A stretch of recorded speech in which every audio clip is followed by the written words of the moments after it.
A linear life is you get an internship, you get a job, you get a promotion, you save up for a vacation, and you just go step by step, slowly and predictably your whole way through. And again, there's nothing wrong with that, but you have to be clear with yourself about what you want. An exponential life is about deciding that you're not gonna wait around, you're not gonna hope someone just hands you what you're hoping for, and it's about grabbing onto it for what you want. So if you look at Steven Spielberg, the way he did it was he was rejected from film school. So instead of giving up on his dream, he decided he would take his education into his own hands. So the way the story goes, according to Spielberg, is that one day when he was around 19 years old, he jumped onto a tour bus at Universal Studios, rides around the lot on this tour, jumps off the bus, hides in the bathroom, waits for the bus to drive away, and starts walking around the lot. And as he's walking around, he bumps into this man named Chuck Silvers, who works at Universal Television. And Chuck Silvers sees this kid and says, "What are you doing here?" And Spielberg tells him his dream. And they end up talking for a while, and Silvers goes, "You wanna come back on the lot?" Spielberg goes, "That would be a dream." And Chuck Silvers writes a 3-day pass. And Spielberg goes every day back to the lot for the next 3 days, but on the 4th day, Spielberg puts on a suit, gets his dad's briefcase, walks up to the security entrance, puts a hand in the air and goes, "Hey, Scotty!" And Scotty just waves back and Spielberg walks right through. And for the next, months, Spielberg goes back onto the lot, going into editing rooms, learning as much as possible, sneaking onto sets and soaking it all in, really creating his own education. He's asking producers out to lunch, talking to actors and actresses, but eventually Chuck Silvers, who became his mentor, gave him one of the best pieces of advice. He essentially said, "Stop schmoozing and go make a quality short film that you can have in your hand and show to people." And it sort of busts that myth of it's not, what you know, it's who you know. It's really also what you know, or what you have to show. So Spielberg takes the advice to heart, makes this incredible short film called Amblin. And when Chuck Silvers sees it, he's so moved that a single teardrop falls down his face. And Chuck Silvers reaches for the phone and calls the vice president of Universal Television, Sid Sheinberg. And he goes, "Sid, I have something you have to see." And Sid goes, "Look, I have a lot to watch right now. Is it that important?" And Chuck Silver goes, "It's that goddamn important. If you don't watch this tonight, someone else will." Sheinberg watches the film, the next day says he wants to see Spielberg immediately, and gives him a 7-year contract on the spot. And that's how he became the youngest director in Hollywood history. Understanding the mechanics of confidence is really a great understanding. And so if we unpack how confidence works, it's really actually pretty simple. Confidence comes from one place and really one place only. Most people believe that confidence comes from past success, and that's not accurate. It comes from what you say to yourself. And so at any given point in time, we're having a conversation, we're having a dialogue with ourselves. And if we're saying things that are beating ourselves up, it might get us good. It might. You might get good at something, but you might not enjoy who you are when you arrive there. So at any given point in time, the dialogue that you have with yourself or with myself, that what we're doing is we're speaking in ways that are either building confidence or destroying confidence. So confidence comes from what you say to yourself, and becoming aware and mindful of your inner dialogue is really at the center of being able to grow, to be able to develop, to be able to pursue potential. And it's a skill that we can teach. It's a skill that we can develop. And if we have a better sense of it, we can guide our own minds towards those conversations that build. So when we are asking people to increase their awareness of their own thoughts, great. Now, what do we do with it? It makes sense that we want them to guide towards a positive direction, but that's not always intuitive and easy once we're familiar with our own patterns in our mind. And sometimes it really takes a coach to coach how we think, to coach properly, to adjust our own thoughts. And or a parent, when we hear our children or the athletes that we're working with, and we hear how they're thinking about something, and we have a grounded perspective in life. We can recognize it, we can hear that, ooh, that's not a great way to think about something. Then we can take a moment and take a beat, if you will, and help them think about it in a different way. And that's perspective shifting. It's giving them a very specific way to change or shift the way that they see themselves in the world. Let me tell you how good my day was today in jiu-jitsu. I got there at 5 to 10. I warmed up, did some jumping jacks, some push-ups. I did some bridges. I did a few hip escapes, and that's long at VMAC. It's a long thing. And I got in my guard, and I go, John, beat me up. And he passed my guard every time. Didn't submit me, but he passed my guard every time. Damn, he didn't submit you. But here's the beauty of it. Here's what my accomplishment was. Even though he passed my guard and I moved my legs and I got him in a half guard basically all the times, towards the end, when Henry got there, I went into deep half. And I went the wrong direction. But in my world, I went into deep half. I wouldn't have done that 6 months ago. I didn't even know how it worked. And guess what? I threw his balance off. For me, that's a start. That's awesome. Do you understand me? Yeah, of course. And you have to do the same thing with comedy or anything like that. You have to take little accomplishments and not lose your mind when you do get a big accomplishment. Yeah. Look at it in perspective and go, okay, this is why that happened. At least I know it could happen again. Now, if it happens again, I'm a bad you know what I'm saying? But if it no, and that's like, you know, for a comic, okay, I come to see, this really happened to me, Eddie. This really happened to me. Some guy used to give me a lot of work. Cool, I still talk to him. This is back in Denver, 23 years ago. This guy used to give me work. And one night he called me up. He got me a gig one night. And before I got on stage, I go, what do you want me to do? He knew. Probably worked with him every day. You know what your students could do. You see him every day. He goes, do 15, you know, and this is 1995. I've been doing comedy 4 years. I was struggling to do 15, 16. I would struggle, Eddie. This motherfucker went outside and fucked some chick. He was supposed to give me a light at 12. But he went out and started fucking some chick. And I just kept going, Eddie. I just kept going. And I had him. And he came back in, and he gave me the light, and then when I got off, he goes, wait right there. He goes, dog, I'm sorry, this chick, you ended up doing 38 minutes. I couldn't sleep that night because I never dreamt of doing 38 minutes, but I did it.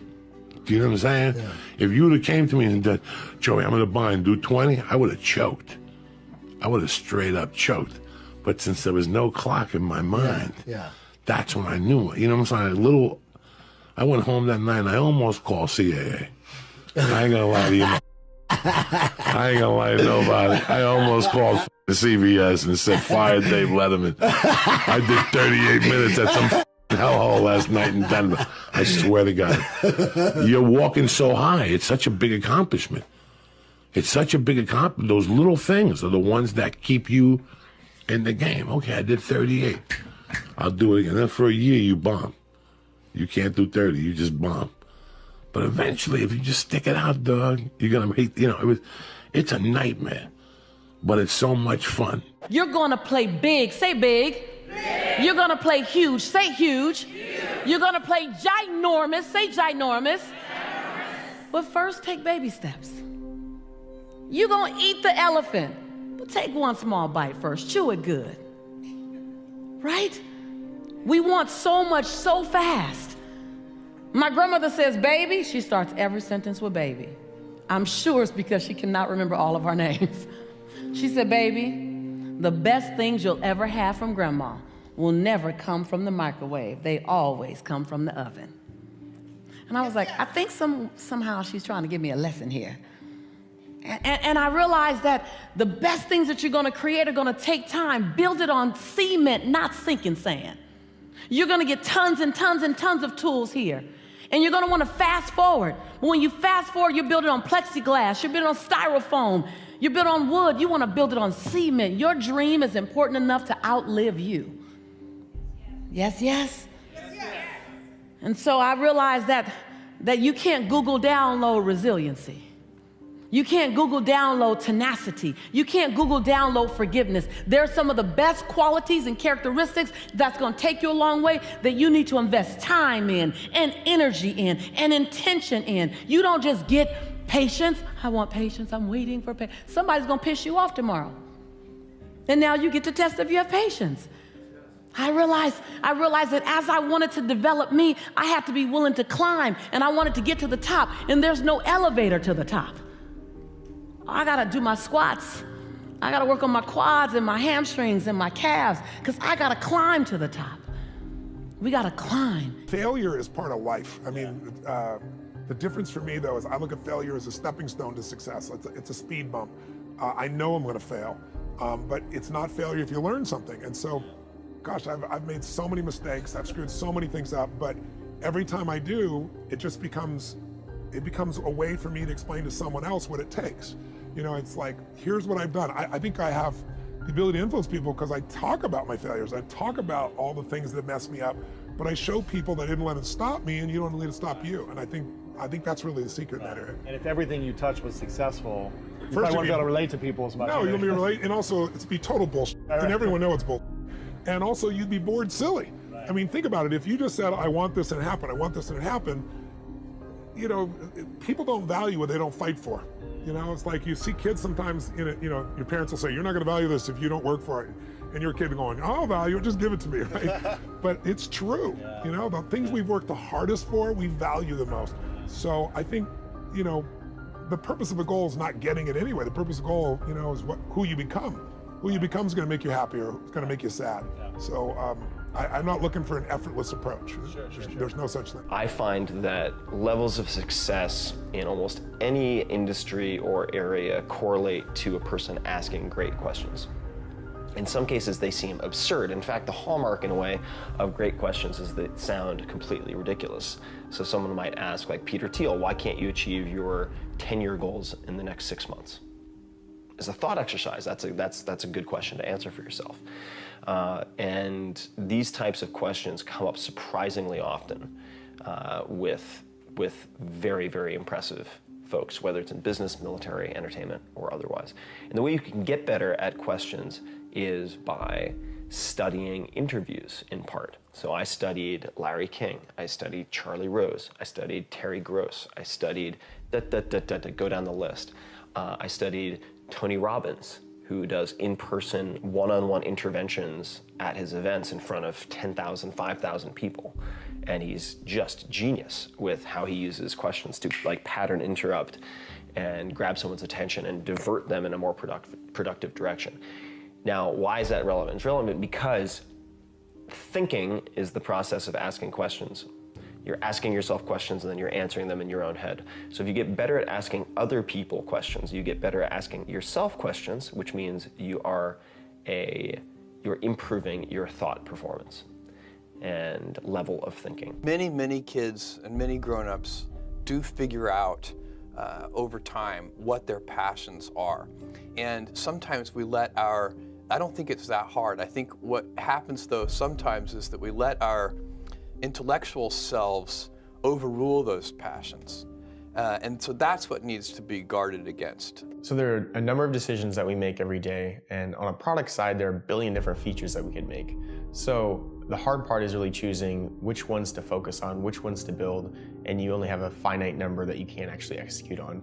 So for us, a lot of it is just listening to the community, and more importantly, understanding, what features they're asking for, but why are they asking for these specific things? What's the root problem they're trying to solve or goal that they're trying to achieve?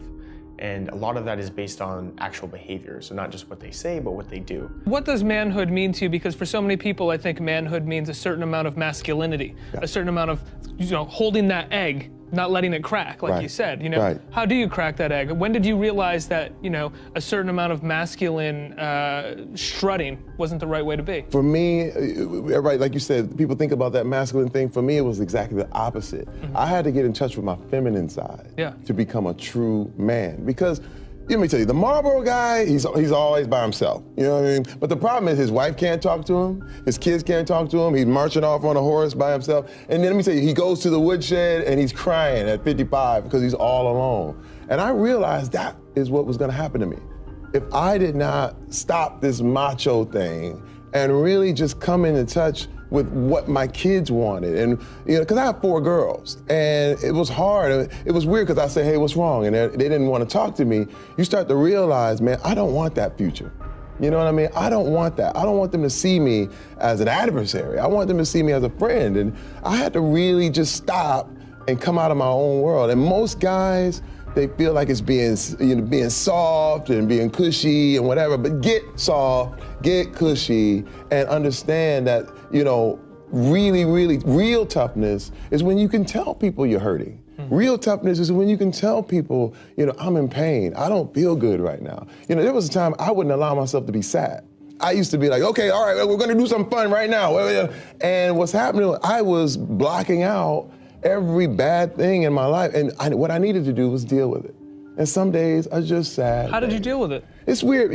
Sometimes just by acknowledging it. Just acknowledging it, I talk to my wife about it, I talk to my kids about it. When my kids come to me, they don't have to be happy. They go, Dad, I just don't feel good today. And I hug them and say, you know what, that's how it is sometimes.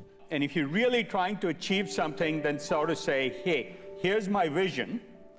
And I like to say, be obstinate about your vision, but be really flexible about your tactics. What does that mean? It's sort of like think big, act small. What that means is it's important to have a vision of where you're trying to go.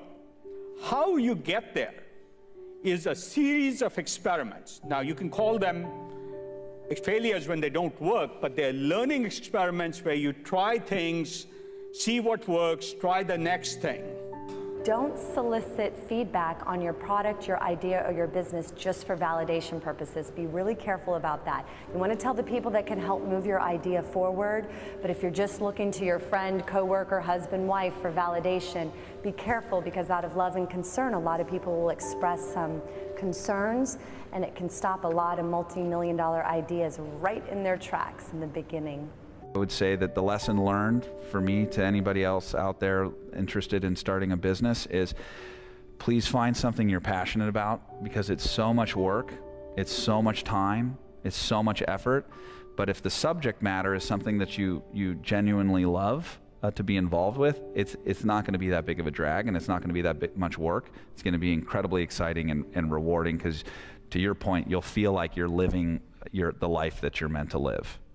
Today, you should think, okay, my co-founders, do we cover a lot of surface area? Do we have different skill sets? And is it somebody that I trust fundamentally? And those are really, really, really important questions to ask yourself, because if so, then you have a really strong foundation to go forward. If you're gonna start your own thing, maybe you have a grand vision of like all the different features it's gonna have and all the different, revenue lines you're gonna do, and keep that vision, but do one piece of that first and do it really, really, really well. It's so much better to do a few things well than many things poorly. You can't ever sort of balance two completely contradictory things as a means of hedging. You have to decide what are you going to believe in and put all of your energy behind that. And those are the kinds of strategic decisions and trade-offs that you make every day as an entrepreneur. And it's important that you create the level of clarity and conviction to go after an opportunity that isn't hedging, lots of different ideas or lots of different approaches, because that's the surest way that you'll never be good at sort of anything. And I found, even with myself, that it's really hard to do a minimum viable product that's minimum, that you're constantly thinking, no, it really has to have this other partner, it really has to have this. And then you overbuild, and then you have to unbuild and debuild, which is very disappointing. So doing a minimum viable product is really important, and it's even more minimum than you think it is. We get to create any company we want, right? We get to create the reason for its existence. We get to create the rules of the game and who we hire and how we hire them and who can stay and who can't stay, right? It's beautiful. And so I just would encourage everyone that as we all contemplate life to try to question the assumptions that we live by and the default options that are given to us, and expand our thinking to wonder what we really can do with our lives. What I see right now is people wrap up their sense of success and identity with their prowess in fundraising and comparing themselves against how their peers are doing. I think that's really the wrong way to look at things, and it leads to kind of non-optimal outcomes. For instance, I don't know if the valuations that companies are getting today is necessarily healthy for the company themselves. And for us, again, our inability to raise capital actually forced us to be very disciplined in how we think about the operational metrics of the company, and that's allowed us to be pretty successful. I do believe that organizations, human organizations, are inherently unstable. They will fall over, and you have to work to keep them upright. But they fall slowly. Most people don't notice it. They let their success blind them. They don't see it falling over. The falling takes place slow, but the collapse is quick. You have to do constant assessment. You have to look for the hard truths. Don't necessarily think that you have to have the home run and the huge Apple computer on your first start. I spent a long time in my life with skills just building little devices for fun.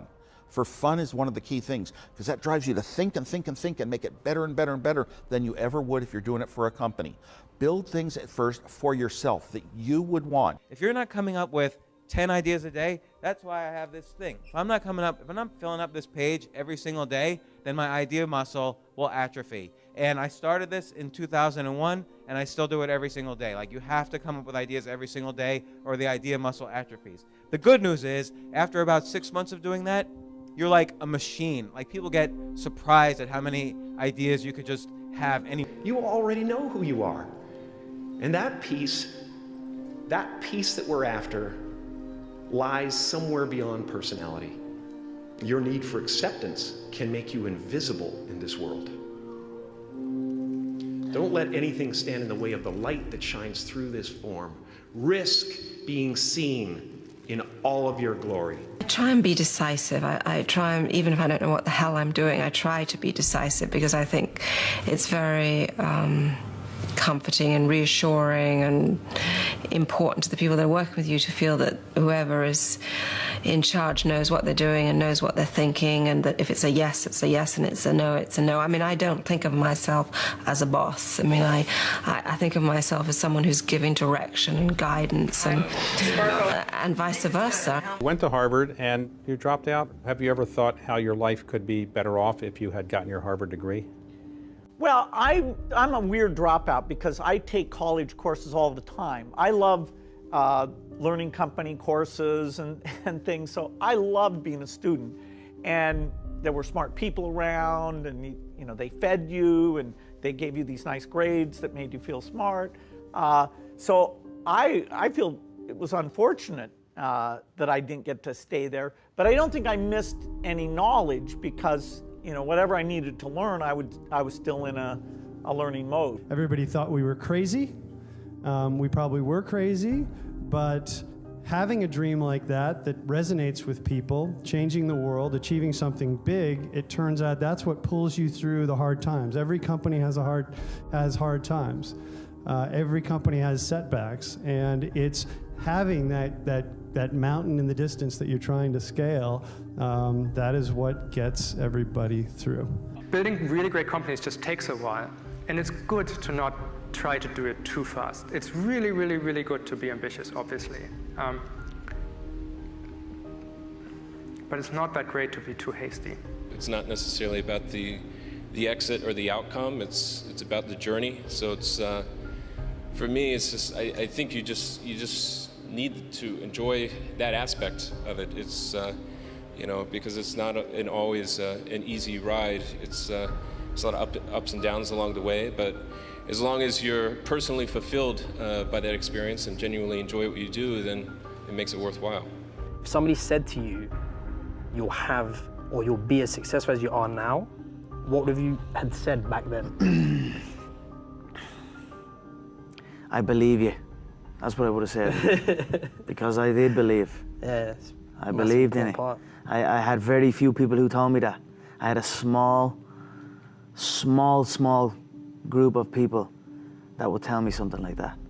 Other than that, it was just me telling myself. Yep. So if someone came up to me and told me that all the way back then, I'd say, you're damn right.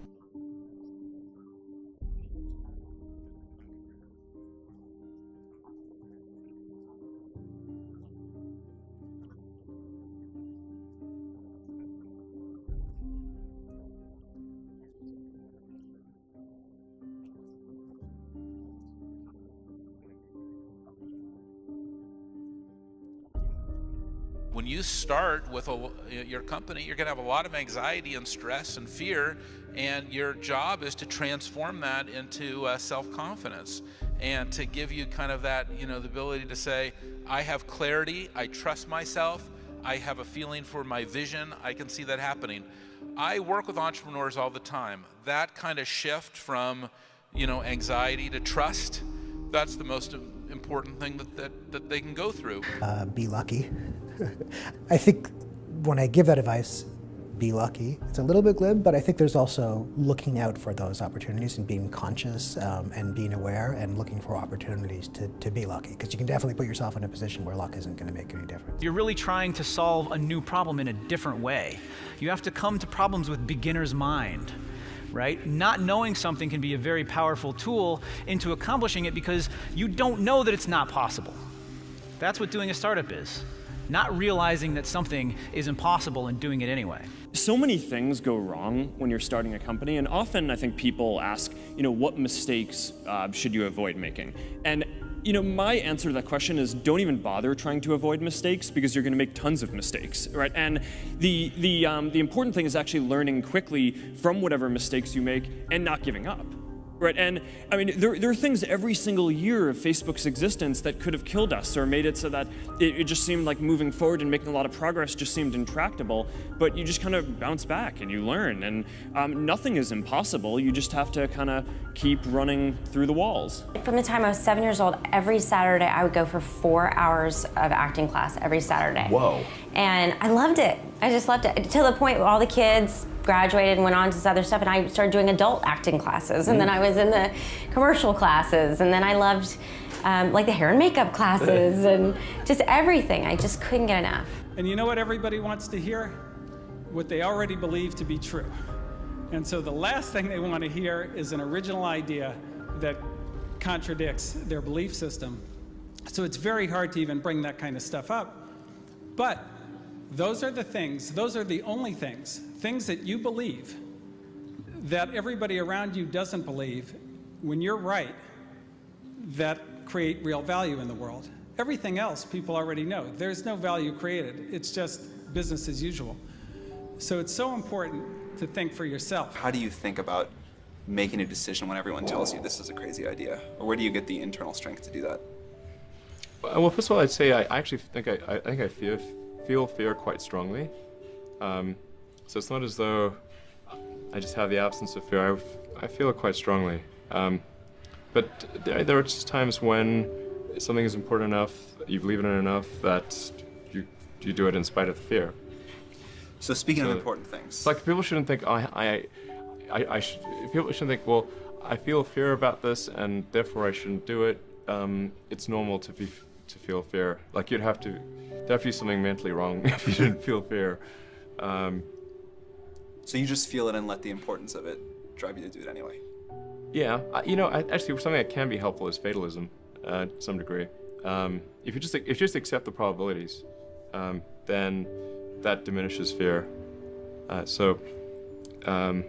starting SpaceX, I thought the odds of success were less than 10%, and I just accepted that actually probably I would just lose everything. But that maybe would make some progress. If we could just move the ball forward, even if we died, maybe some other company could pick up the baton and keep moving it forward, so that would still do some good. Yeah, same with Tesla. I thought the odds of a car company succeeding were extremely low. So just go and do it, try, learn from it. You'll fail at some things. That's a learning experience that you need so that you can take that on to the next experience. And don't let people who you may respect and who you believe know what they're talking about, don't let them tell you it can't be done. Because often they will tell you it can't be done, and it's just because they don't have the courage to try it.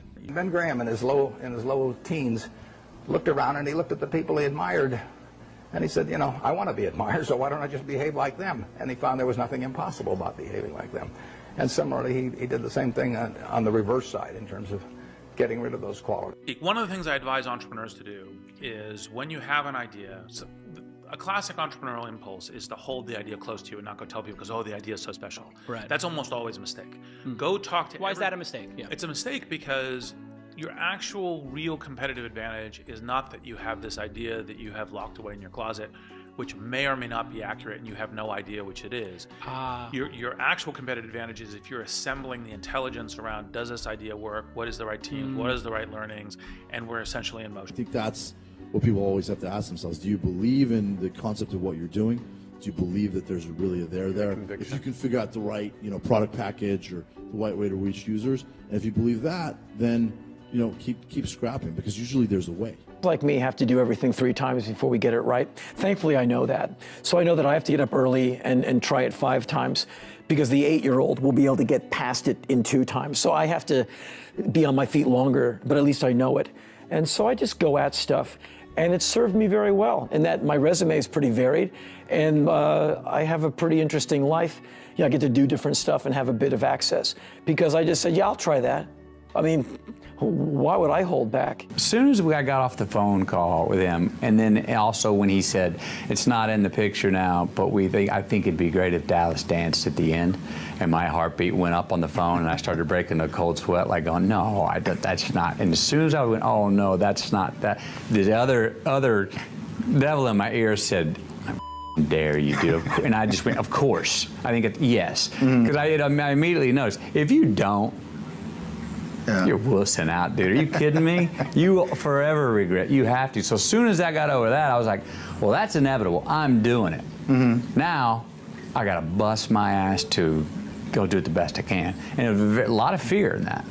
I mean, that was some majorly good anxiety and fear. And then, now I'm saying by that time, now everything, my choices from that phone call on were, anything I was nervous about, you have to go, f it. No, dude, go. All the way, go. Meet midnight. Yes, can y'all meet me for another choreograph session? 8 a.m. Sunday morning. Do you got an hour? I'm gonna go stand in the mirror. My wife's over there watching, reading something. I'm gonna stand in the mirror and I'm gonna practice a move. This is really embarrassing. Well, too bad, man. Do it in the mirror right now, because the less embarrassing that gets, hopefully the more comfortable you'll be when you're out there in front of 80 people and a bunch of cameras. And one thing you do when you go out there, don't come up short. Go all the way. One way to conceptualize what makes a good product is, good engineering is part of it, good design is part of it, but really it's, one way I think about it is, at least, is maximizing the probability that someone shows up at the front door of, your store or your website or whatever it is and ends up with a solved problem.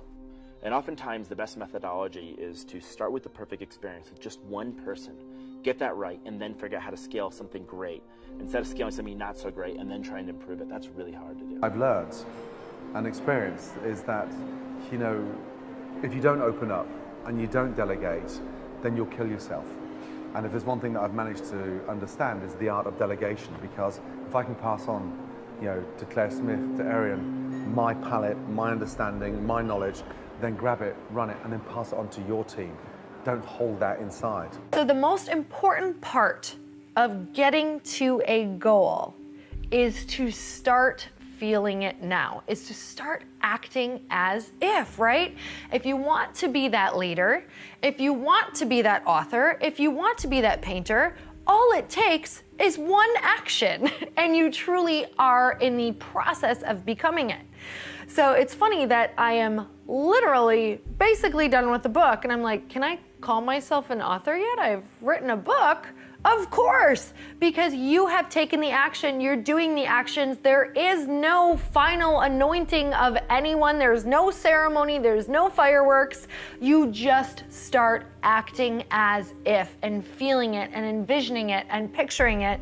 And soon enough, you become it, right? So everybody starts somewhere. So whether you are a famous ballerina or an Olympic swimmer. They all started somewhere. They all had to take that first class. They all had to take that first leap into the water, right? And at what point can you start calling yourself a swimmer, a dancer, an author? It's the second that you start taking action and you start thinking it and you're feeling it, right? It's about embodying it. So my biggest tip for you is to start seeing yourself as that person and start taking the small actions of being that person that you want to be. That's the only thing that is separating you from actually being it. So you have to act as if in order to really start getting that ball rolling, and all of a sudden you are. I was with a bunch of other investors who I respect, and they brought me a deal, and I wanted to be part of it, but it didn't feel right. And I wrote millions of dollars on that one. And it just didn't feel right, and I lost it all within 2 years. So should investors trust their gut then? Absolutely, and trust your gut. But what about, you said earlier, don't be emotional, and sometimes the gut is No, emotional. this is a barometer of risk. It's something internalized for an investor that says, I don't feel comfortable. It's not about emotion, it's just don't write that check. That was recently the first time I didn't listen to that, and I lost everything. So now my radar is up. I listen to my gut. It's not an emotion, it's an index of risk. And you get it as you age. You become a better investor every year. If only I could live to 200, I'd be really good. If you're not utilizing an online community, then you're at a disadvantage to those who are. You can be asking online communities what they think about your ideas, or if they have any advice with what you're working on. Not only will you hear from people who are passionate about the subject, but you'll be hearing from people all around the world, each with their own experiences and stories that can help you. I looked at lots of companies and why I thought they don't succeed over time. We've had a more rapid turnover of companies. And I said, what do they fundamentally do wrong? Like, what do those companies all do wrong? And usually it's just they miss the future. And so I think, for me, I just tried to focus on that and say, what is that future really going to be, and how do we create it? That whatever you do, somebody can do it better. You have to bring your A game in every single day. There's nothing unique about any one individual. What's unique is their passion, their ability to execute, to meet targets and exceed them. The minute you lose that ability, in capitalism, you're gone. It's a fair trade. The engine that makes you rich can take it all away from you. There are no guarantees. I think that's incredibly important. Well, for me, I mean, yeah, you visualize where you want to be and what you want to accomplish, and you kind of get lost in the process of day-to-day, grinding it out and working, pulling on ours if you have to. It's just about not losing vision and not losing sight of what you're trying to accomplish, no matter what hurdles you have to go through. So I think that kind of relates to whatever you're doing, whatever major you've chosen or what you're interested in. So for me in basketball, and it's about visualizing, whether you write it down, put it on the wall, do something, what your goals are, and get lost in the process of day-to-day grind, day-to-day getting better every single day. Asking questions, aligning yourself with people that have been through it before, that are experienced, and leaning on that advice, and just trying to outwork the next person, and that's the biggest thing. Has acting turned out to be all that you wanted it to be? It's incredible. It's incredible. I never knew that I could do it as a career. I never knew. It was the first memory that I had.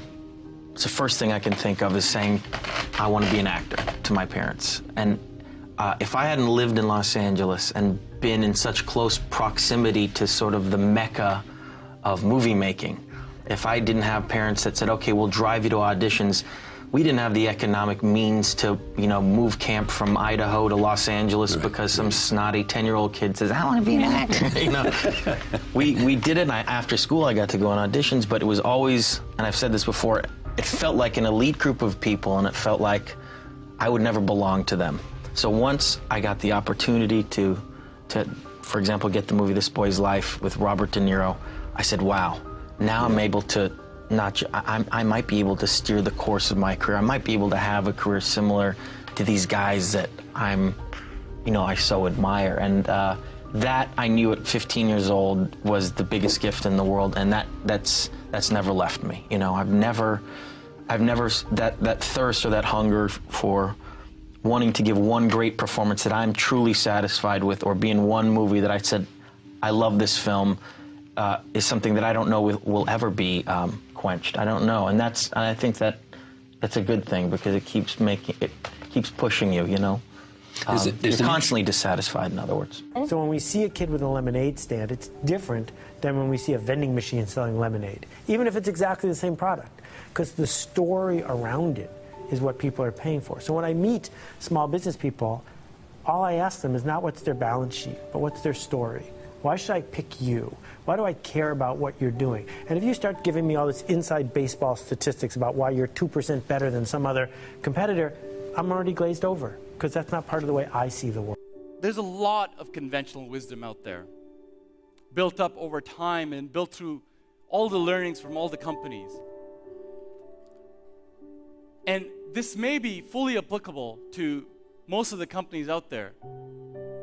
But before it's applied to your organization, I highly recommend that you question it, because it could be absolutely fatal for your success. And so I think when you are starting a new business, you don't want to go after giant markets. You want to go after small markets, and you want to take over those markets quickly. What this all comes down to is doing something exceptional for your users, whether it's in community. And so it's not just about doing focus groups. It's not just about double checking your vision. It really is about integrating this concept of testing our ideas rigorously throughout the product development process, throughout the marketing process, even as we scale up. The hardest thing to do is start. You have all these ideas, and everyone has an idea, but it's really about executing the idea and building the idea and attracting other people to help you work on the idea. That is the biggest challenge. But the way to begin is to get the idea out of your head, draw it out, talk about it, program it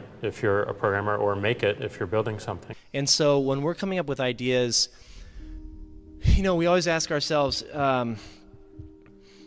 what kind of new market is this creating? And then also, what part of my day and what problem is it solving? And so I've gone as far as taking an entire catalog of my day from the moment I open my eyes and writing down every single thing I do, and then asking myself, is there something here? A lot of times I'll be in a 200-mile run or something like that, and I'm all jacked up. Body's broken, mind's broken, spirit's broken. I start to say, what if I can pull this off? When I first walked into the Navy SEAL recruiter's office, he looked at me and said, there's only been 35 African Americans in 70 years make it through. You know what I said to myself? What if I can be the 36th? It's the what if I can pull off a miracle. What if I can become someone that no one thinks I can be? And just me talking about that, I have the hair going up on my arms, because it makes me just what if I can be that guy that people who call nigger and this and that, and now I'm speaking at Tom Ferry's event. Compassion for yourself, of course, is as important as compassion for others. Often I get asked questions like people who did something that they now realize was deeply wrong in the past. Sometimes people ask questions about they brought up their children in a way that they now realize was not very conscious, and so that they may have caused suffering to their children, or other people find they have caused suffering to loved ones, and they now realize that what they did was wrong. And again, I say this is an example where you need to be compassionate with yourself, because no human being can act beyond their level of consciousness. So that was your level of consciousness at the time, and you could not go beyond that. And again here, to make demands upon yourself, up to a point it might be a good thing as long as you enjoy it, it's a wonderful thing. When the enjoyment of what you're doing is lost, then you have to be careful, because there you have to come to a stop and say, okay, there's something here that's not right, because I'm no longer enjoying what I'm doing. once you have the passion and thing that you're passionate about now, you can look at other people or other entities or other things or works of art, and you can draw things from that to help you be better at what you do by looking for those common denominators. Johnny wanted to know, how do I prepare? How do I prepare? How do I study? How do I view the game? How do you build your game? And my response is much like the way he builds products. You think sequentially. Yeah, you look at this, the end result of what you want to create, but in order to create that, there's so many other little things that go into this massive entity or device. It's no different than building my basketball game. You start with, what do you want your game to be? What would make your game most unstoppable or hard to deal with? And now you work backwards from there.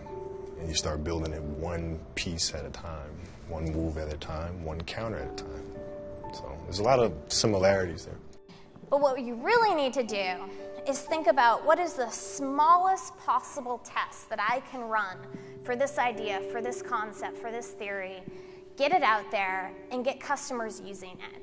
Because your customers are going to be the ones to tell you if it's really working or not. Try to do something that you would want to do anyway, whether it's, it doesn't necessarily have to be a very successful business, because when you do decide to become an entrepreneur and start a business, chances are it's not going to become like a multi-million-dollar business. So at least do something that you love in the beginning, so that even if it fails, you'd still enjoy it.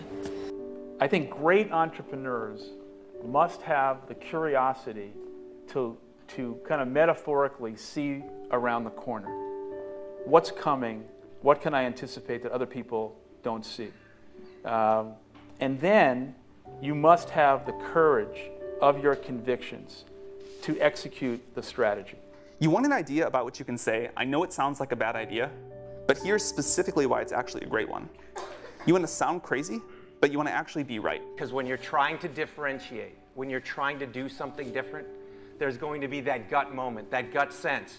Is this right? Is this not right? If you're not having doubt, you're not pushing the boundaries far enough. The definition of values is they're the behaviors or principles that you religiously adhere to within your company. And when I say religious, I mean that no amount of data will sway you from those principles. And the degree to which that you have the courage to maintain your conviction around those ideas is the degree to which you're going to be successful over the long term. Go talk to people who failed at what you're doing and who are no longer doing it.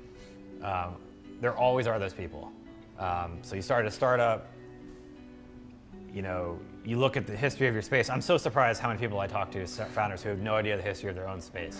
And there's some nice naivete to that, in the sense that you're going to do it differently, and there's some truth to that.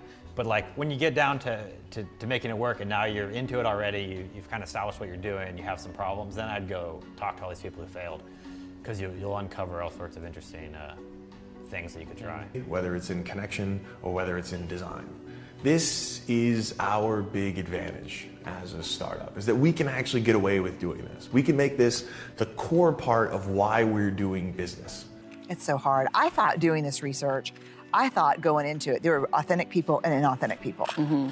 I did not find any evidence of that at all. What I found is authenticity is a practice, and you choose it every day, sometimes every hour of every day. And it's a practice. It's not, I just wake up and, hey, I'm authentic. Most startups that fail do it ultimately because they did not make something that people wanted.